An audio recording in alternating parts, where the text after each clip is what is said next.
Morning. I'm Shan Senior Architect in the Dow ITOT Tech Center. So I'm here to talk to you about our journey. Quick background on me, 25 years, 17 years with Dow, eight before Dow. I worked at all the levels of S95.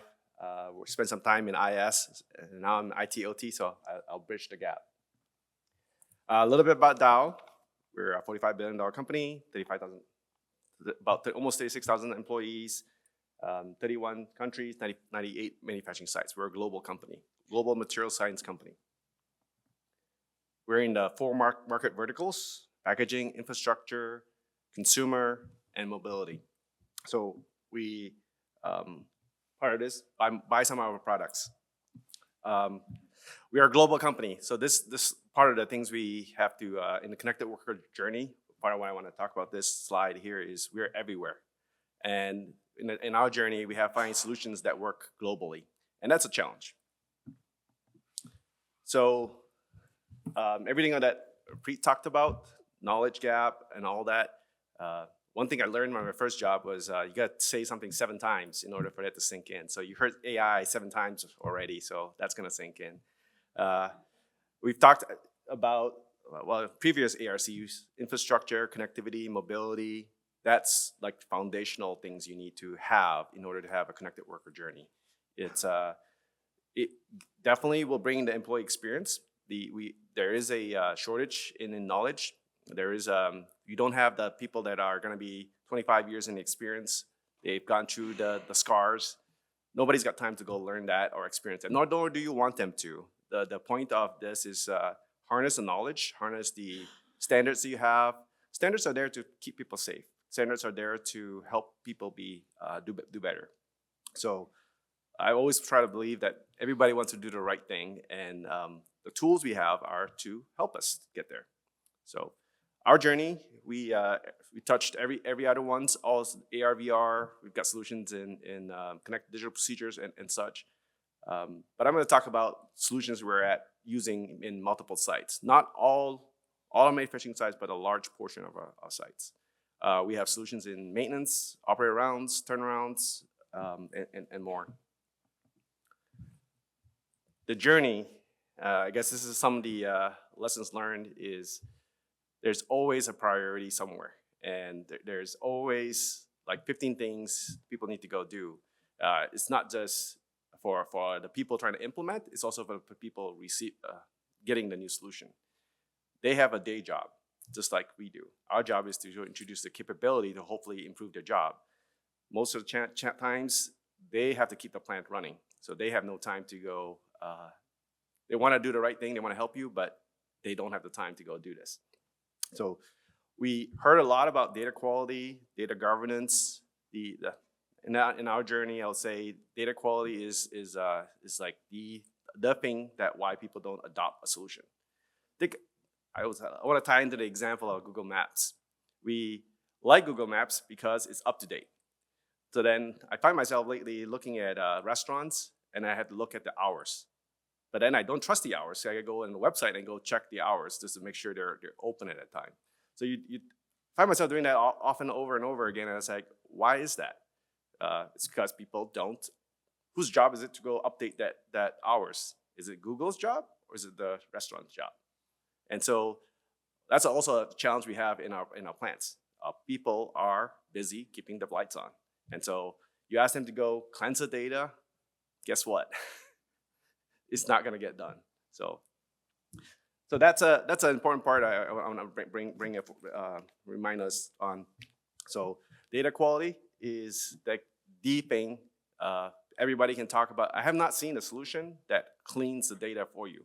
If it does, nobody wants to trust it either. So that's also something that doesn't solve itself. I've come to the conferences, not just this one, but others.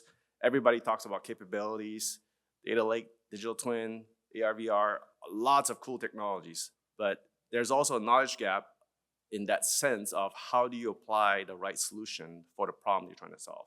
Because technologies are cool. I like technology. I really love all the shiny things, but at some point you have to come back to reality of like, what do I really need to go solve this problem?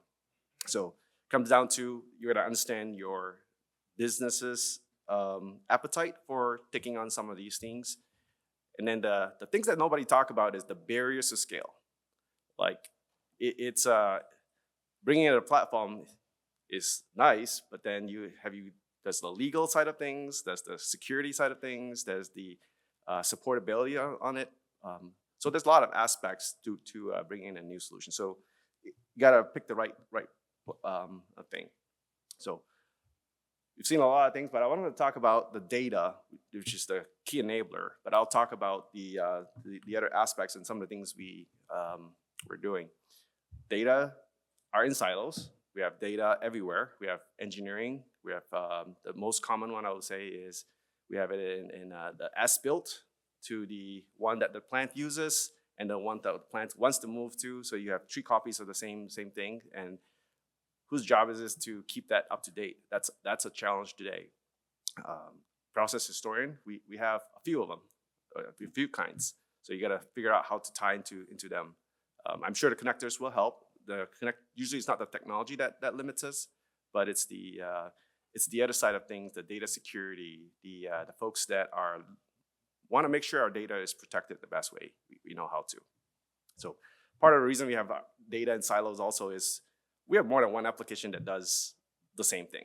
Scheduling, we would think it's one application, it's actually 3 applications. And so how do you figure that? How do you bring that at scale? Data governance, data security, I heard that talked a little bit. That's one of the things we had to go address upfront, early, get the trust of the businesses to make sure that you're showing the data, that making sure they're not leaking the data. The plants only see the data that they have access to. So that's a trust that needs to be built up front. And that data security journey is not an easy one. So it's so that I just talked one aspect of it. Then you have the technical side of things of how do you protect based on the security standards, cybersecurity. There's a lot of standards out there. They're there for a reason, and they're there because they're protecting and keeping us safe. And we think those are barriers, but they aren't really barriers because at some point you don't want to be in the news leaking information. So that part of it took a lot of effort, but it takes trust to overcome. The data debt side of things. We have plans that are sometimes even older than me, and so they don't have the smart systems. They don't have the appetite to go upgrade. And then if you want to implement a new shiny tool, you don't have the capability to help them unless they start spending the money, and nobody wants to spend extra money. It's one of those debt that this accumulates. So a lot of things you can see in our personal lives are seeing in the real world. So I'll talk about common data models. Like when I first started this, I called it industrial data model because to be in this conference. But then I was like, well, IT, OT, we're supposed to try to use what industry uses also. So common data model comes in, I would say, the simplistic form, two different ways. One is you're abstracting the application that you're you're using, like the scheduling as an example. We have 3 different applications that give you a schedule depending on the plant you go into. And so you want to go refigure it out each and every time you go into a new plant to implement. It's going to slow you down. You can, but it's just going to slow you down. The second example is, so the first one is similar applications providing the same level of data, we're abstracting it. The second one is the data. For those that do data engineering, you have tables, you have rows and columns. And most of the time you're gonna go figure out, how do I join this table together? You can do that. It's just think about the number of times that you multiply by the use cases, you're just repeating the effort over and over again.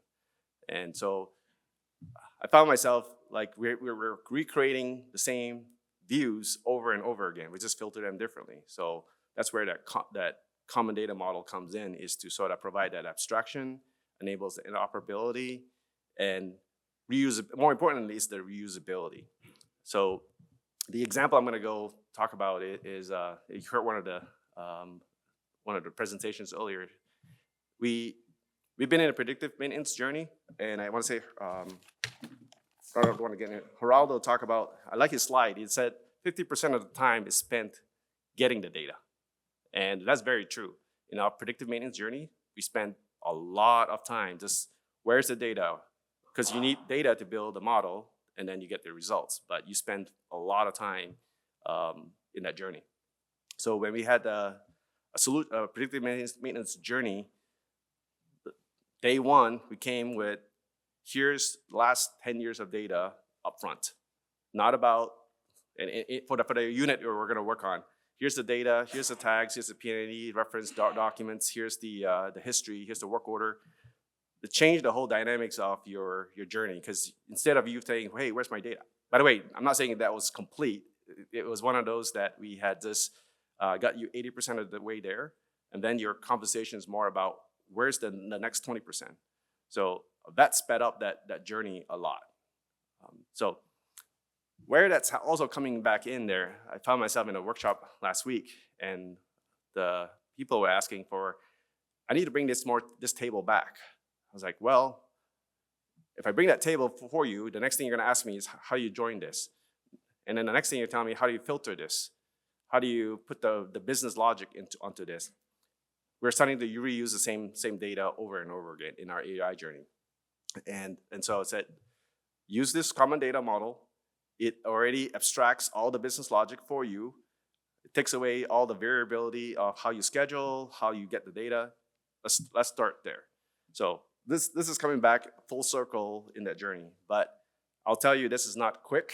None of this is quick, because it took a lot of time to build the data model. So I don't have a lot more slides, but I wanted to just add on to that, and we'll go back to that. So with the data reusability in our journey is that we're not only just using that structured data, we're using it for the connected worker, we're using it for predictive maintenance, and now we're starting to get into the AI assistant, the agentic AI journey. So you're having the agents give you the data back. It's not very exciting to just go give you the data back. I think that's the start of the journey, is to demonstrate you can do it. The power then is, if I have a work order, do I have all the steps that meets our safety guidelines? Do I have all the steps to make sure what are the things from the equipment manual they need to highlight? And so those are the times we are going to sort of change the way we work.